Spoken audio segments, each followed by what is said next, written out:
Dear Judges, good morning. I am Kalapuni Kong. You can call me King. I am a guest for pupils of Taiwan Vidya School.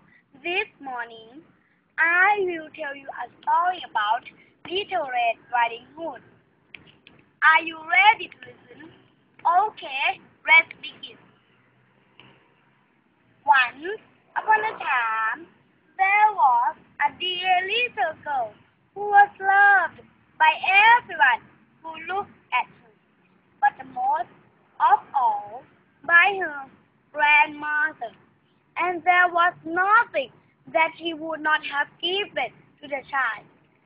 Once she gave her a little riding hood of that velvet which suited her so well that she would never wear anything else.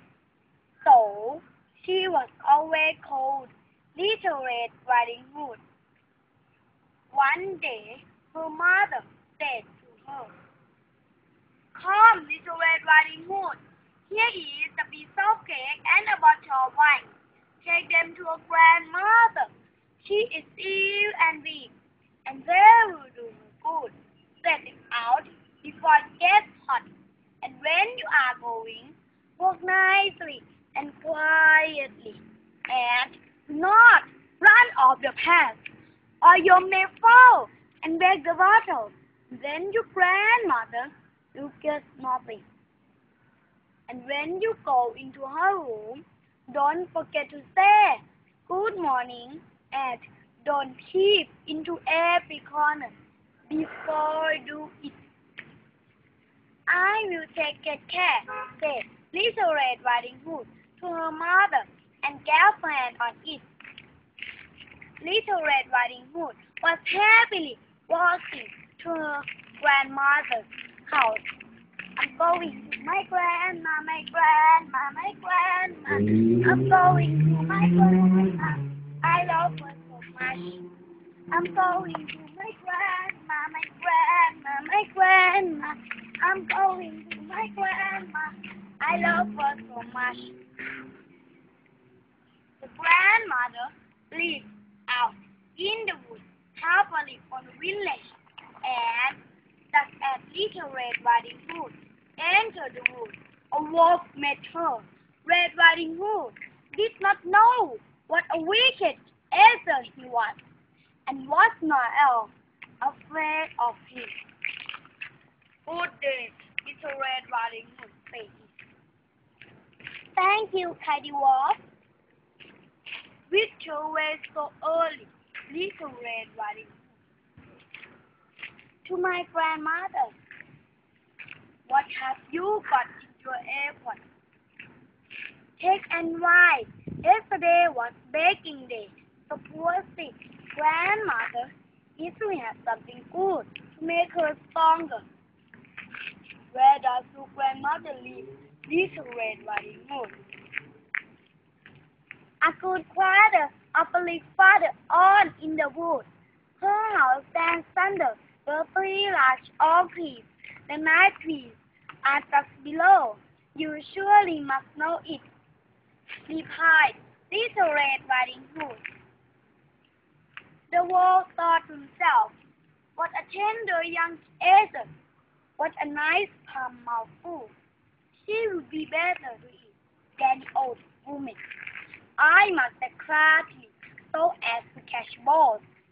So he walked for a short time by the side of Little Red Riding Hood, and then he said, "See, Little Red Riding Hood, how pretty the flowers are about here. Why do you not look around? I believe too that you will not hear how sweetly the little birds are singing." You walk carefully along as if you were going to school, while everything else out here in the woods merry. Little Red Riding Hood raised her eyes, and when she saw, the sunbeams dancing here and there through the trees, and pretty flowers blowing everywhere she was. Suppose I take grandmother a fresh nosegay. That would fit her too. It is so early in the day that I shall still get there in good time. So she ran from the path into the wood to look for flowers, and whenever she had picked one, she fancied that she saw a still prettier one further on and ran after it, and so got deeper and deeper into the wood. Meanwhile, the wolf ran straight to the grandmother's house and knocked at the door. Knock, knock, knock. Who is there? Little Red Riding Hood, replied the wolf. He is speaking cat and white. Open the door. Lift the latch, called out the grandmother. I am too weak and cannot get up. The wolf lifted the latch. The door sprang open, and without saying a word, he went straight to the grandmother's bed and devoured her. Then he put on her coat, dressed himself in her cap, dressed himself in bed, and drew back and drew the curtain. Little Red Riding Hood, however, had been running about picking flowers, and when she had gathered so many that she could carry no more, she remembered her grandmother and set out on the way to her. She was surprised to find the cottage door standing open, and when she went into the room, she had such a strange feeling that she said to herself, "Oh dear, how uneasy I feel today, and at after time I like being with grandmother so much." She called out, "Good morning," but received no answer. So she went to the bed and drew back the curtain. There lay the grandmother with a cap pulled over her face and looking very strange. Oh, grandmother," she said, "what big ears you have! All the better to hear you with, my child. What's the time?"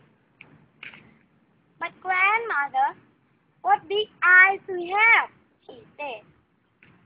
"All the better to see you with." "Oh, but grandmother, what a terrible big mouth you have!" "All the better to eat you with." And scarcely had the wolf said it, then with one bound he was out of bed and tried to snatch Little Red Riding Hood, but she ran out of the house and shouted for help. "Help! Help! Help!" shouted Little Red Riding Hood. The woodcutters in the forest came running to the cottage. They beat the big bad wolf and rescued Grandma from the cupboard. Grandma hugged Little Red Riding Hood with joy. The big bad wolf ran away, never to be seen again. The grandmother ate the cake and drank the wine, which Red Riding Hood had brought and revived.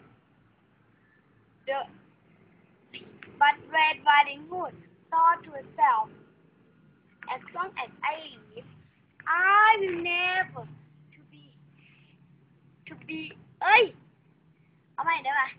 As long as I live, I will never leave the path by myself to run into the wood when my mother has forbidden me to do so." The moral lesson of the story: Mother knows best. We should always listen to our mother, for she knows what is best for us. Thank you all for your Bye. Okay.